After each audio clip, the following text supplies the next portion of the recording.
आज आपण नारळी पौर्णिमा आणि रक्षाबंधनसाठी अगदी झटपट होणाऱ्या आणि फायबर आणि आयन्सने भरपूर अशा अतिशय पौष्टिक आणि रुचकर ओल्या नारळाच्या बर्फीची रेसिपी पाहणार आहोत। या प्रकारे बर्फी बनवाल तर अजिबात चिवट चिकट होणार नाही। नमस्कार, मी वर्षा व्हीएम्स किचनमध्ये तुमचं स्वागत आहे। चला तर वळूयात कृतीकडे। सर्वात आधी एक मध्यम आकाराचा नारळ फोडून किसून घेतला। साधारण 2 वाट्या चौपट होता तो मिक्सरला 2 ते 3 वेळा फिरवून घेतला। इकडे सर्व जिन्नसाची तयारी करून घेतली। इकडे कढईत 1 चमचा तूप घेऊन मिक्सरला फिरवून घेतलेला चव घातला आणि हा आता आपल्याला 1 मिनिटासाठी रंग न बदलता परतून घ्यायचा आहे। मग त्यात लगेचच साईसकट अर्धा वाटी दूध घातले आणि अर्धा वाटी मिल्क पावडर घातली। हे सगळे छान 2 मिनिटे परतून घेतले आणि मग 2 वाटी नारळासाठी 1 वाटी चिरलेला गूळ घातला।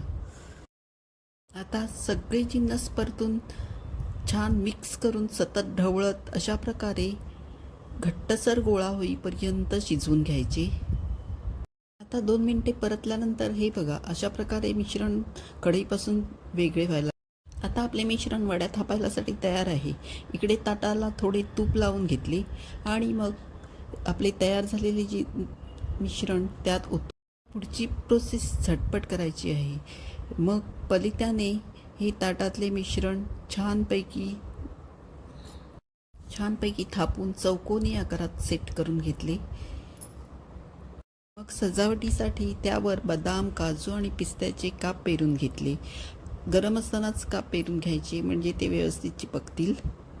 आणि मग 5-7 मिनिटे साधारण असेच ठेवले। 5-7 मिनिटांनंतर एका सुरीला तूप लावून